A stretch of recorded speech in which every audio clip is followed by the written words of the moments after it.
Okay, well, good morning, everyone, and welcome to the 2021 NHPA All Industry Conference, held in conjunction with the National Hardware Show. My name is Scott Wright with the North American Hardware and Paint Association, and I can't tell you how great it feels to be back at live industry events. And this is the pinnacle of event of the year for our industry, so welcome as we kick off this morning. This morning, this first panel discussion of the conference, we want to take a look forward to the future of the independent segment of the home improvement industry. We want to try as best we can to see what challenges and opportunities lie ahead for our industry. To do this, however, we first must look back at the lessons learned over the past year and a half during the pandemic to see this path forward. Everything changed in how we do business, how we source products, how we staff our stores, and many of these changes will have lasting effects, no doubt. For this discussion, we will turn to three up-and-coming retailers in our industry. Each of these outstanding individuals was selected as Young Retailer of the Year honorees in 2020 and 2021. They were the ones in the trenches guiding their businesses through the turmoil of the pandemic without a blueprint. So with their insights, we will conduct what I want to call a mini SWOT analysis of sorts to gain a perspective on how we can better navigate this changing industry. So without further delay, let me introduce today's panelists. On the left here, we have Cody Gepner, Director of Retail Operations for Blyle Co-op, with 4 stores based in Washington State. Cody was honored as a Young Retailer of the Year in 2020. In the middle, we have Robin Smith, President and co-owner of Petersburg Hardware Do It Best in Petersburg, Indiana. Robin was honored as a 2021 Young Retailer of the Year. And to her right, we have Jonathan South, manager of Techmeyer Ace Hardware in Columbia City, Indiana. Jonathan was also honored as one of this year's Young Retailers of the Year. So please join me in welcoming our panel. Thank you. Okay, panelists, so to start, could you tell us a little bit about your background, how you got into the business, and most important, why you chose this as your career? Cody, why don't you kick us off here? Yeah, I'd love to. Thanks for having us here today, Scott. So I'm Cody Gepner. I grew up in the family business of hardware, like a lot of independents do, but maybe like a lot of the next generation, I swore it off as well, saying absolutely not. But after leaving the industry, I had an opportunity to come back and join the family business, and it was life-changing. It was kind of something that was bred in me, I guess, as a family member. And so that was a single store operation in a very small town. And through connections through the NHPA, I actually got connected with the Farmers Cooperative out in Washington State. And the opportunity came for me to move out there and manage a store, single operation there as well, one of the 4 stores. And then here in the last year, was promoted to the Director of Retail Operations, where I oversee the 4 store operations now. Very good. Robin, how about you? Just like Cody, we are very blessed to be here today and very excited for this opportunity to talk about our industry and what our young retailers are doing for it. Like Cody, I grew up in the business. My parents were looking for an opportunity to focus on family life and to give back to a community. So they up and moved us to a small rural community and bought a hardware store in '95. And at the time, you know, we actually grew up in the store on breaks, playing in the store, getting to know those customers. And, you know, fast forward, I had full intentions of returning to the business after college, just not as quickly, but, you know, with the financial markets in 2008 and 2009, my chosen field of accounting was not appropriate to find a job. So I wound up back into a small, booming hardware store that was ready to grow, and kind of changed my life. And I realized that the family life is what was my future, and my community was there for us the entire way. And it's such an honor to serve such a small community and an industry to make sure that we are all in this together. Thanks, Robin. Jonathan. All right. Well, good morning, everybody. Yeah, it's definitely a privilege to be here. And I also have to give a shout out to my team back in Indiana, because really it's them who've done the brunt of the work, and I just luckily get to be the tip of the spear that kind of gets recognized for all of their hard work. But unlike these two, I didn't grow up in the actual retail community. I have no ties to that whatsoever. I just happened to be 16 years old, beat up on the owner's son in a baseball game, and she offered me a job afterwards.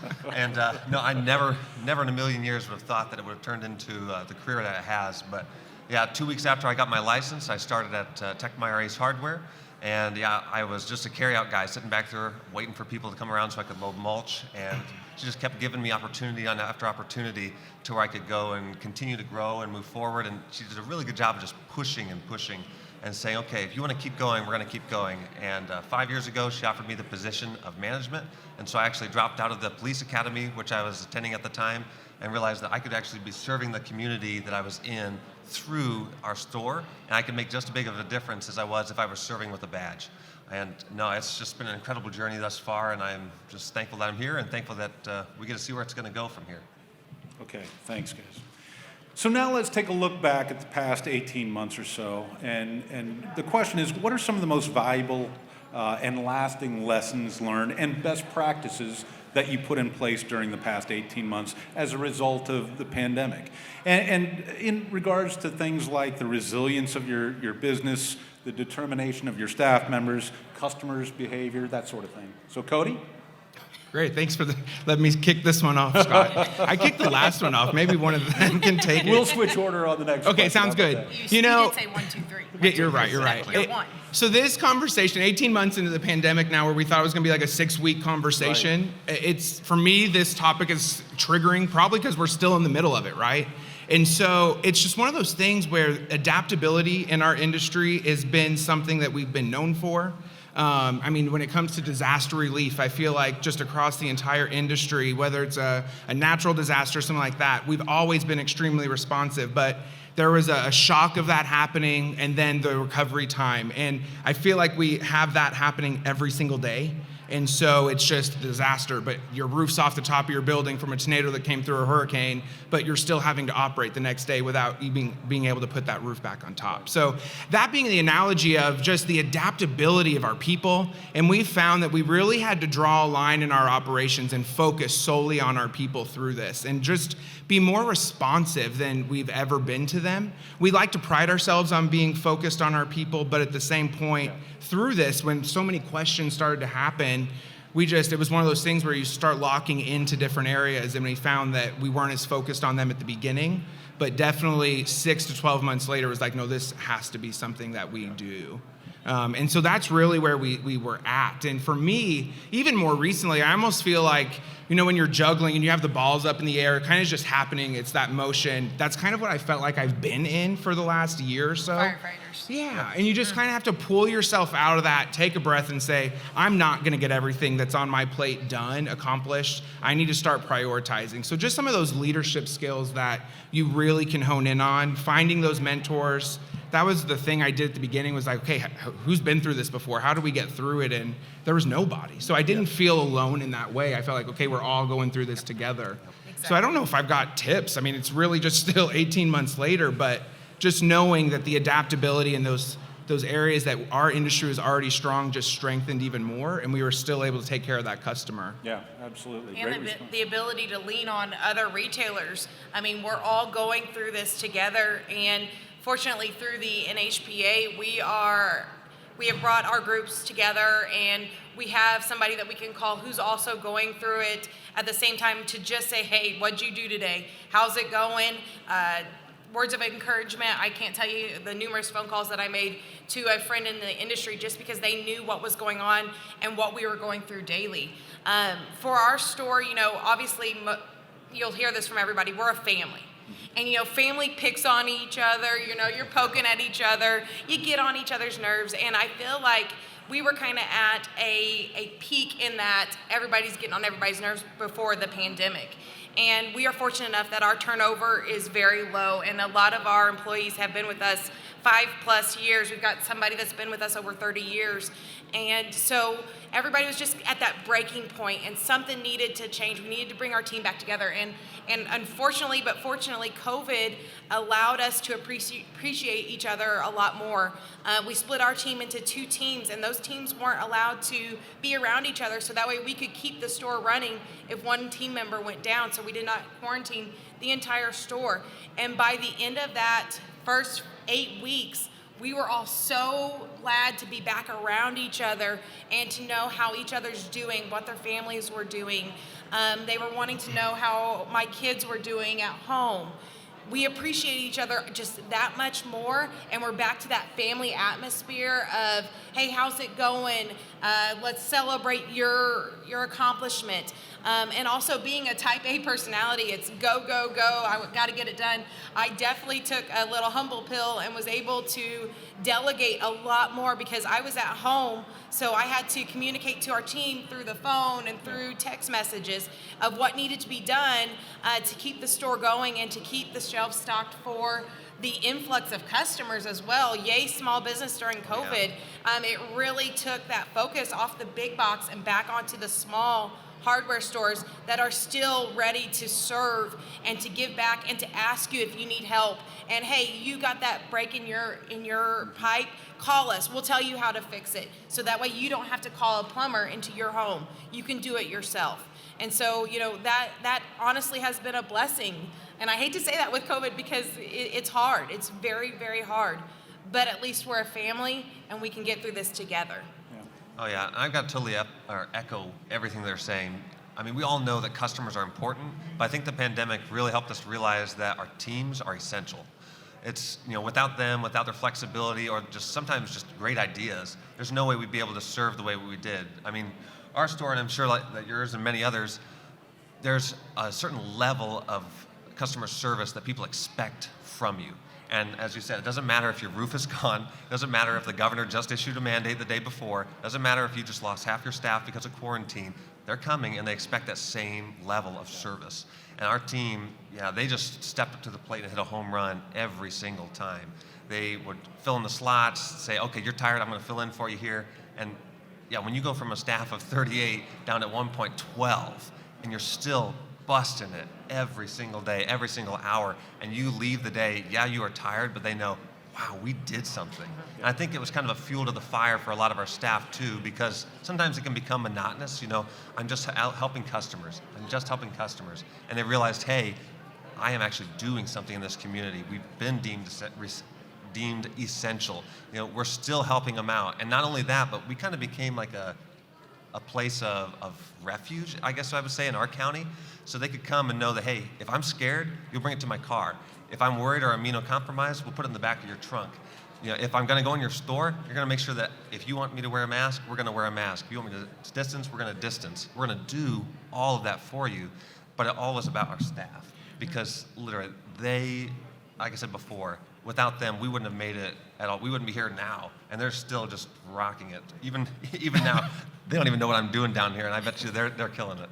Well, and you had mentioned resilience, and that was one of the things I was really worried about at the beginning because there were so many unknown factors, and every buzzword you heard of curbside pickup, we would implement that program almost overnight, and it was just like, we're doing this, we're doing that. How are my employees going to respond to it? Are they going to engage in that process? And they did. I felt bad about 6 months in because how did I ever estimate our teams? And we have our 4 stores, and every one of them is significantly different from each other, even though they're 10 minutes apart.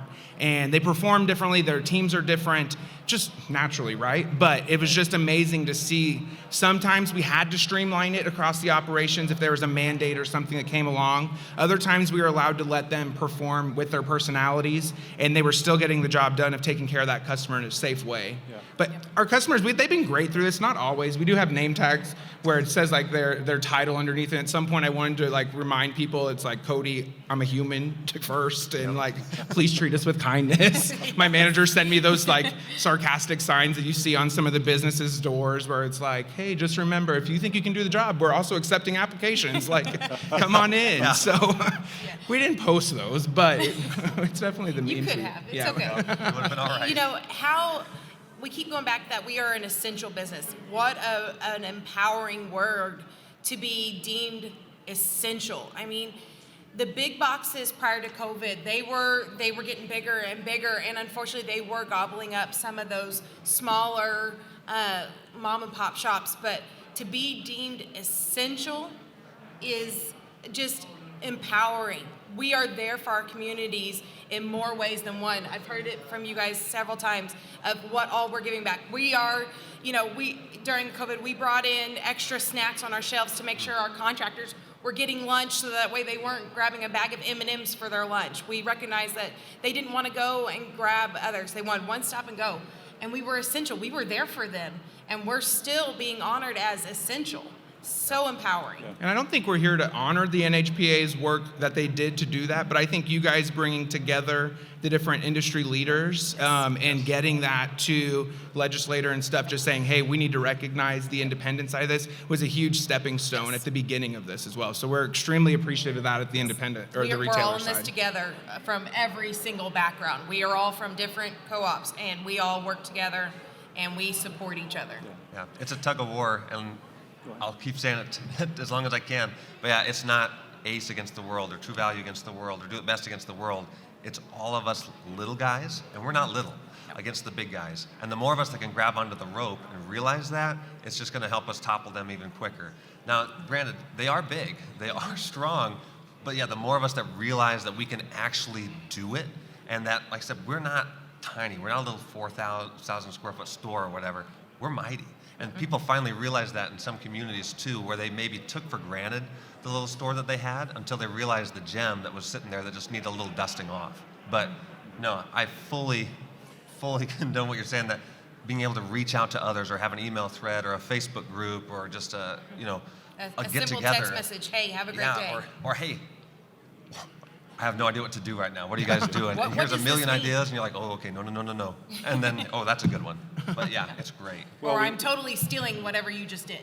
Yeah, Completely. well, absolutely. I mean, the goal of our association obviously is to associate, to bring you guys together, to share these best practices. And we heard time and again during the pandemic that you had to rely on that network that you had built. Hopefully we had something to do with that.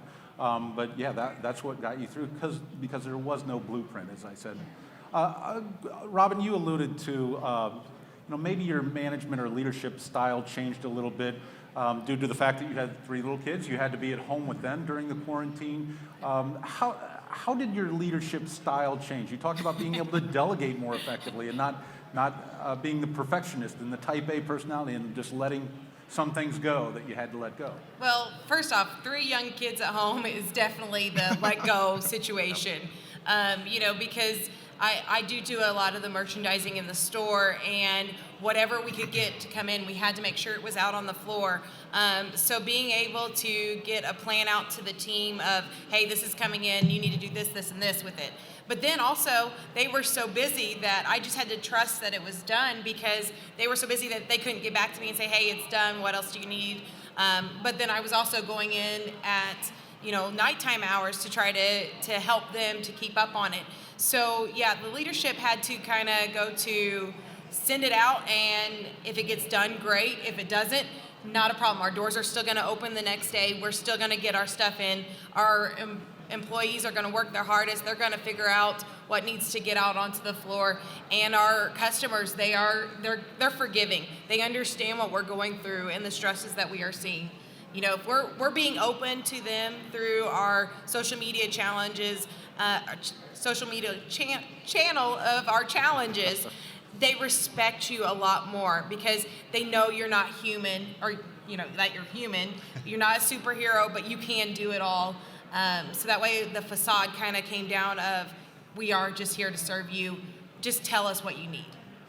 Jonathan, same question. How did your leadership or management style change as a result of the past 18 months? So I'm kind of one of those guys that if I get 20 bags of groceries at the store, I'm going to get it in one trip. You know what I mean? And that's kind of how it was at the store. It's like, okay, I'm going to do it all. I can do this, I can do this, I can do this, I can do this.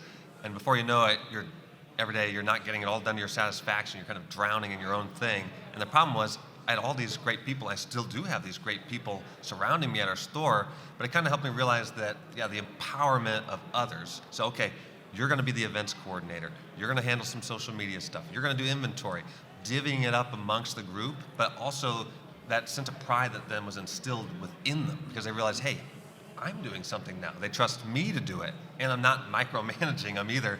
I'm going to check up on them, but I'm not going to be like, hey, you missed the dot on the I there. But yeah, the spreading of, I guess, ideas and wealth as far as working in the store is what probably changed most. But yeah, that's probably my biggest struggle too, is I want to do it all. And I can tell you from going down for a week during the pandemic, which we're still in, if it's all on me and I'm gone and nobody else knows what's going on, the ship's going to sink. So you got to have a lot of other people that can step up to the wheel and take it. You know, when we come to these conferences, a lot of times single store operations, the owners are here and they're worried about their store at home. But and I haven't really felt that in the reception last night. There wasn't that worry, and I think it's because what you're talking about, everybody has had to do that. I even am sitting here going, we trusted our teams in ways we never have before. And for us, we uncovered these strengths where you just don't find it in the interview process. You get to know your team. Our larger operation, we don't know them on the family level at all times, but we love to just engage with them. We now have some of our frontline employees designing our t-shirts that we do for our teams. There's one employee that we're going to have do a mural for our store because we found she was an artist, and we're like, well, awesome. We can do some of those things before and bring that personality into our operations that we just didn't see. So for me, it was re-engaging our teams. They take that ownership. They just came through in ways that we were probably limiting them before without even realizing it, just not leaning into that, going, I've got to figure this out. And it really early on, we started asking the questions of, what is going on for you? How are you processing this? How do you see that we could work our way through this? And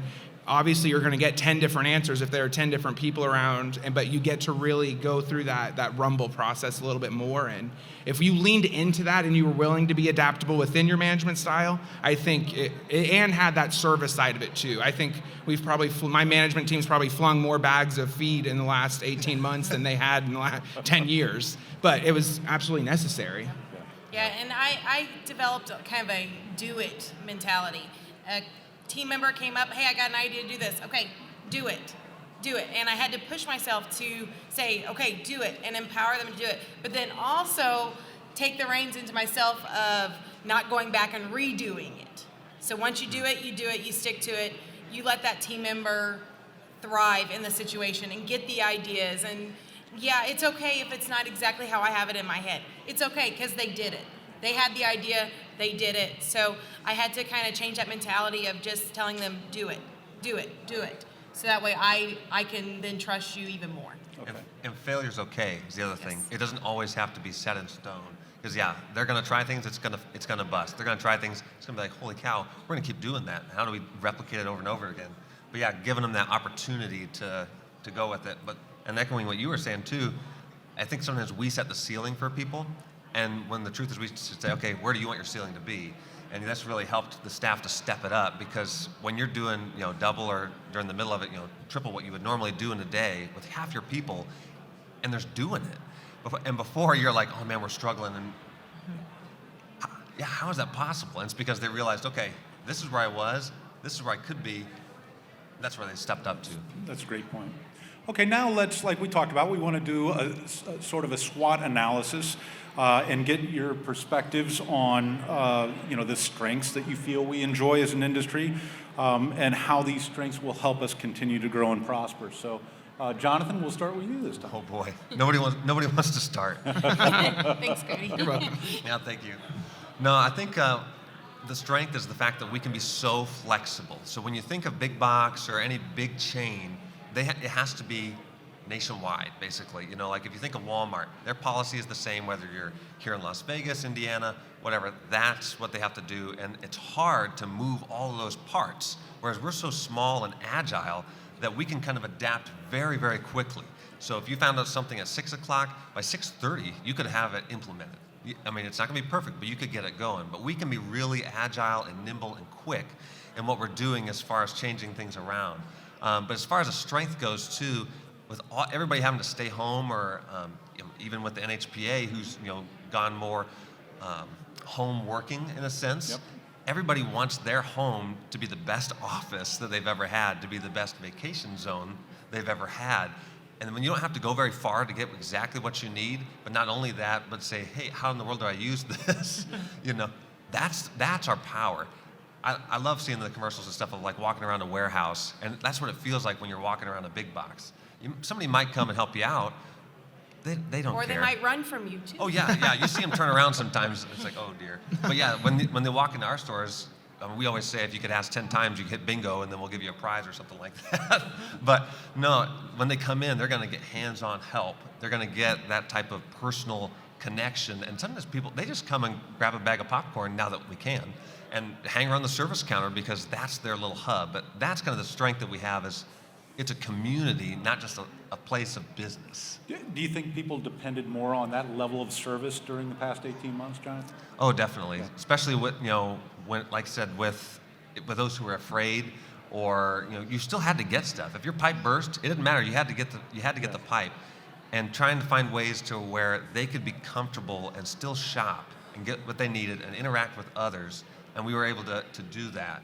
I think it really helped. I mean, yes, you ticked off some customers and you got praise from others, but that's just it. Some people like driving with the windows up, some like it down. And that's what we had to do is, okay, this is how we're gonna drive it. Hope you're along for the ride and you enjoy it. But. Well, I think one thing that really was a benefit for the independent sector was our customers already trusted us. So yes. When there was a time where what did you trust? What misinformation? I mean, all the way across the board, not just COVID really, but everything that came with the last 18 months. Right. You see the big boxes, you see Amazon, all the big technology, e-commerce.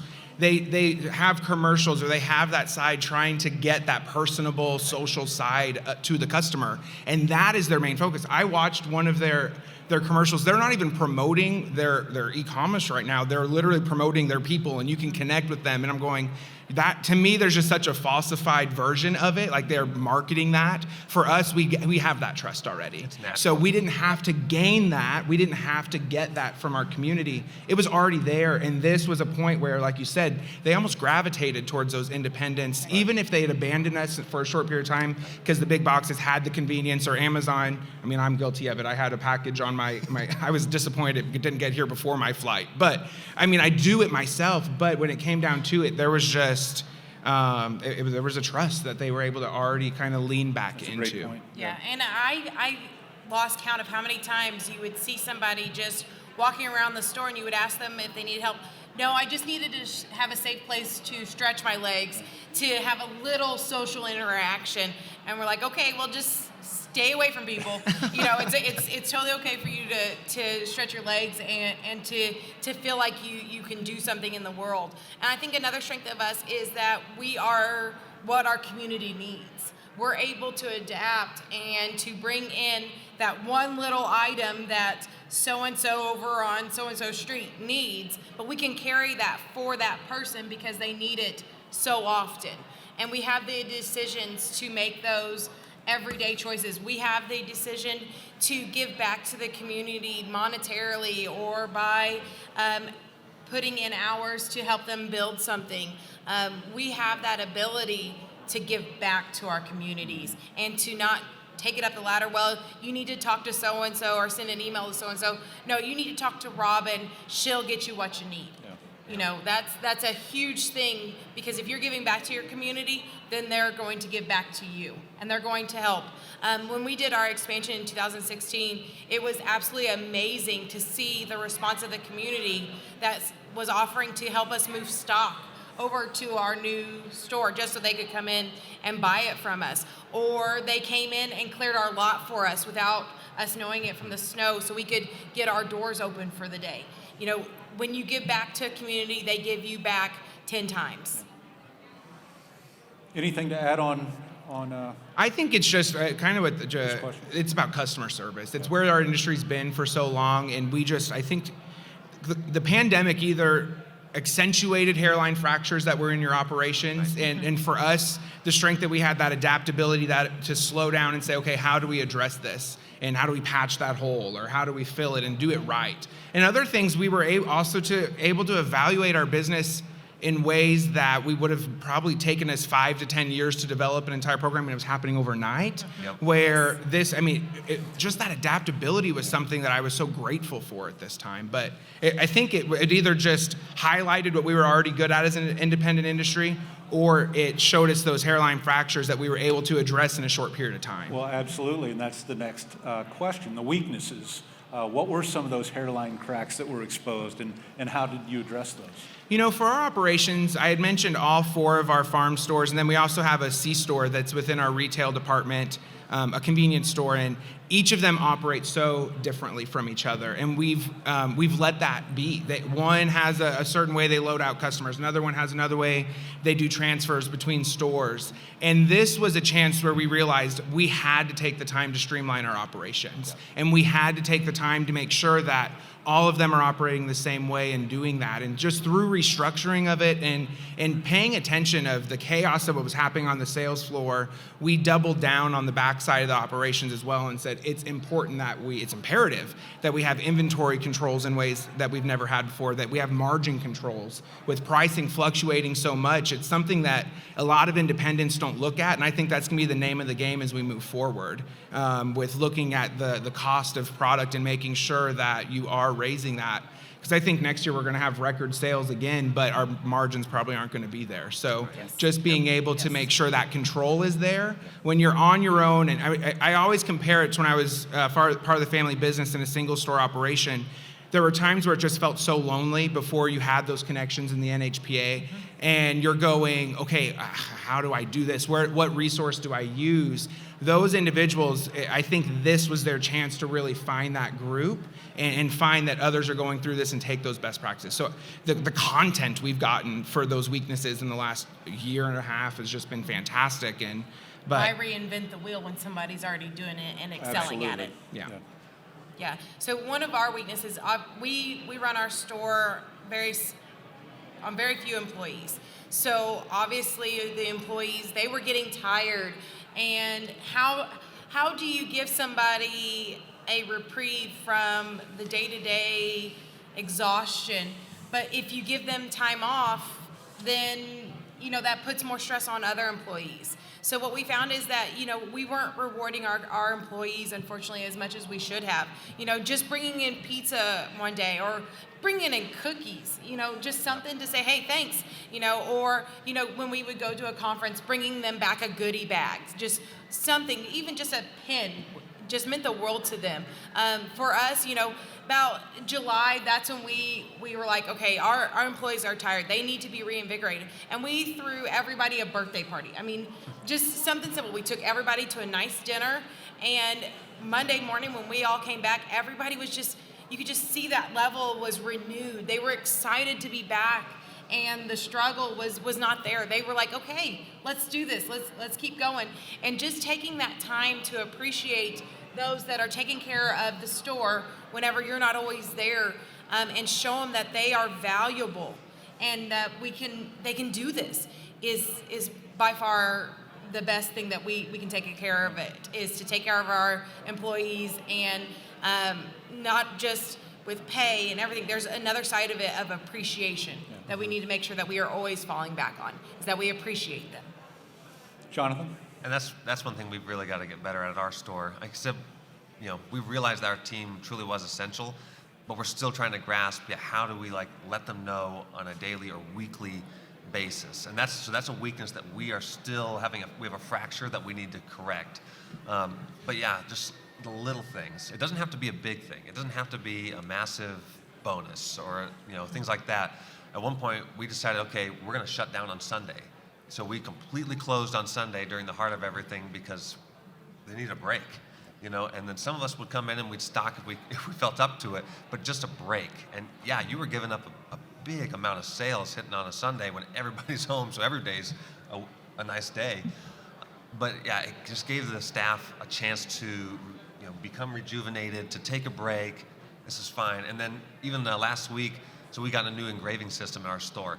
Everybody is getting a custom pen. So they all go up there, learn how to use the engraver, they get their own pen. It's a pen. But do you know how many people are walking around our store right now with that pen? Look at this. Look what I put on that pen. It's got my name It's so on it. cool to them. And then, the nicknames some of them are coming up with too.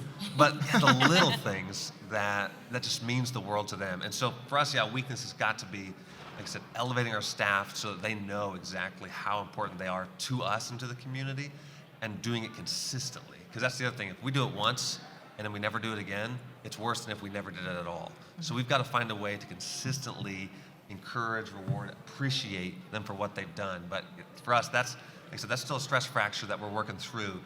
But it really revealed that to us, that hey, they're what's really important in the store.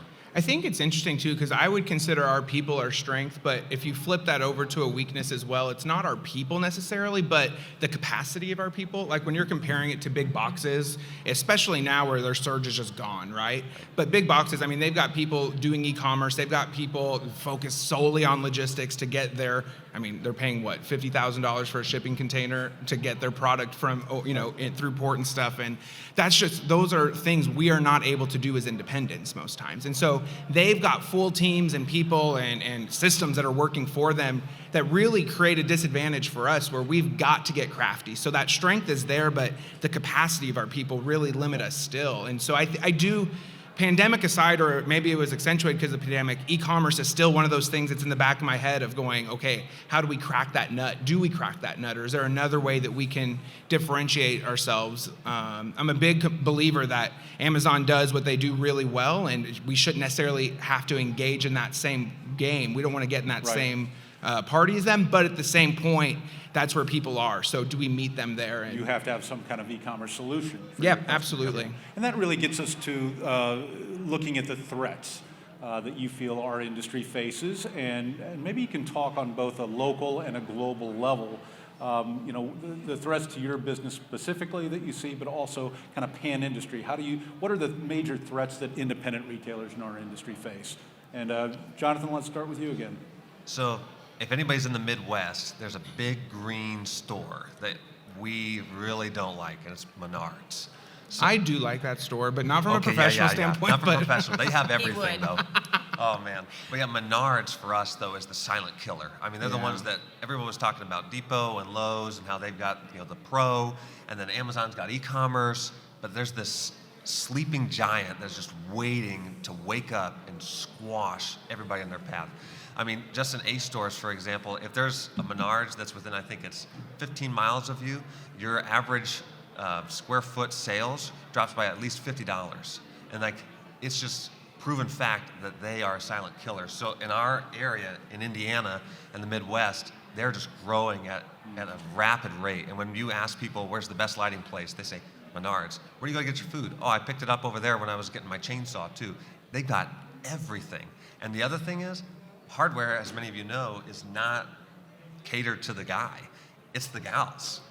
They are the ones that make the paint decision, that make the lighting decision, and they do a fantastic job of catering to that. So as far as on a local-ish level, I'd say Menards for us is that beast that we're kind of trying to figure out what to do with. But then on a national level, I'll turn it over to somebody on this too, but just supply chain. Because, all of us, we're mighty, and we have buying power, but we are not getting the product we need. I mean, great stuff, foam. I don't know the last time we saw that, or Yetis, for example. There's so many things that you see on the shelves everywhere else but us. So why is that, and how can we change it or encourage those who are doing the buying to change it? But we got to buy aggressive, because anybody who's sitting on their money right now thinking it's going to plateau out, that's fine, but it's just like at the tables. If you never take a bet, you're never going to win either. And I think what we're also seeing is a lot of these big boxes are now restructuring to a smaller offering that are hitting the smaller communities. So we have to be big enough to scare them away, but also small enough that we can handle and that we can sustain ourselves. Because, we scared this guy away, but we still have to run our everyday store. So, if you become too big, you lose some of those characteristics that makes us who we are and why our customers are choosing us. Another issue that we are all experiencing is employment. Staffing. Everybody is hiring at this moment. And we were talking about this the other night that some places around us in Indiana are now offering daily pay. I mean, I just can't even fathom how to manage paying your employees daily and not knowing if they're going to show up the next day. How that the customers are going to be there. They're going to come in every day. But is our staff? I mean, yes, we are very fortunate that we have a core group that will show up and that have been with us and know the value of who we are.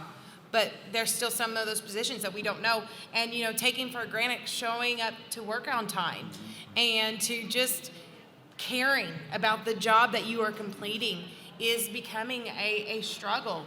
And unfortunately, that's that's a lot that we have to handle every single day, is fighting that everybody is hiring. What sets our store different than the guy next door that is also hiring, that offers daily pay or other little incentives?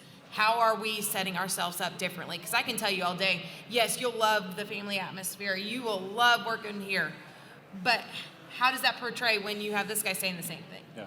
Well, I think it's so interesting in the conversation of like an oversaturated market. We've seen that more than ever. I mean, Blyle used to be the only farm store in the valley, and now you can throw a softball and you're going to hit another one. And it's just our customers, they have options. Yep. And what we're seeing now too is the consolidation of our competitors as well. And even, one of our biggest competitors, not necessarily on the retail side of things, but within wholesale, was bought by a private equity company. Yeah. And so now they've got cash flow that we can't even touch. They came in and start undercutting every single one of our prices to where we're going, holy cow, that's our cost. And it's a short-term plan for them, obviously, but they've got the ability to do it, where we don't have that kind of scale at the local level. But thankfully, that Blyle name means a lot more to our customers, and private equity would scare me in many ways. You know, we've already talked a little bit about the agility of independent retailers, being able to serve your communities effectively, better than the competition. This brings us to the last question on opportunities that independents can hopefully take advantage of in the future. So other than what we've already discussed, and Katie gave me we only have a few minutes left here signal, so I got to watch out for that. But what are the opportunities, some of the greatest opportunities in your mind, Cody, for independent retailers in our industry? I think at this time, we should be doubling down in our communities. We should see your local company's name on every single kids' baseball uniform, the T-balls. You should see it in the schools. I think that is just that brand recognition. If we can highlight that in some new ways, even from an independent level, seeing a consolidated effort of shop local. Amex did it great about a decade ago with the Small Business Saturday. I think this is that chance, it's that brand that we got to get out there. And we can't compete with multi-million-dollar marketing brands or budgets, but what we do have is that connection. And really, I think the other opportunity of that is another buzzword you've heard over the last few years is the succession planning of it. Yeah. And so there are a lot of aging operations within the industry that we are going to be able to, that's an opportunity that I think needs to be addressed throughout the entire industry. And Robin, you're looking at some of those opportunities right now. Completely agree. Just from our standpoint, I guess we're still in the middle of a succession plan, passing the torch from my parents to myself and my husband this year. And thank goodness we had industry experts through the NHPA and others that have been through this process to lean on, because there are millions of ways that you can do everything, but what exactly is the right way to go for yourself? And what is going to set you up now for my children to take in, and theirs, and theirs, and theirs, because there are so many opportunities to be everything for our communities and to support and throw back and tell them that Petersburg Hardware is going to slap you in the face all over the place. Yeah. I mean, that's just who we are. But we have the opportunities to offer ladies' nights and letters to Santa with an actual personalized reply. Those little things that sets you apart to get them in the store. Whatever gimmicks I got to do, I'm going to do it. Setting up a display. Hey, come take a picture of you holding up 2 bags of concrete. Just anything to keep people engaged. We have the opportunity. They want to shop local. How can we take advantage and then keep them coming back day to day? So how long do I have to kill? Just kidding. 2 minutes. You got 2 minutes, John. Okay. No, I fully agree. It's all about the community. So it's no secret, all over the news, everybody can see that we are the Chick-fil-A of retail right now. Yes. That all these small businesses are killing it. And so everybody sometimes can think, okay, their wallets are getting really thick. So if you can put that back into the community and let them know, hey, we're not sitting on all this money. We're pushing it back. We're supporting the baseball team. We're building that pergola here. We're helping out with the new mural downtown. We're doing all these little things for you, and keep that pillar in the community type of mentality, because that's what we want to see. You don't want them to think, okay, I go there, they take my money. I go there, I have a conversation, yes, they take my money, but they're also giving it back to me. They're And they supporting remember my my kids. name. Yes, and they're And they teaching remember stuff. my project that I'm working on, so that way I'm not embarrassed to come back in trip after trip to fix my plumbing. Exactly. And we've got one guy, I'll end with this, but his name is Paul. And Paul is a regular. He is every single day, and he writes down what he wants, and he comes back on senior day so he can get his discount. But Paul, that's the thing. When people couldn't see family during the pandemic, people at our stores kind of became some people's families. Every time that Paul leaves, if you get done, I'm going to get a little choky talking about it here, but every time before he leaves, he'll look back, he'll hit you on the shoulder and say, I love you. And he's the sweetest little old man ever. But that's the thing, like, he loves the people that serve him at our store. And that's what it's all about, is growing that in the community.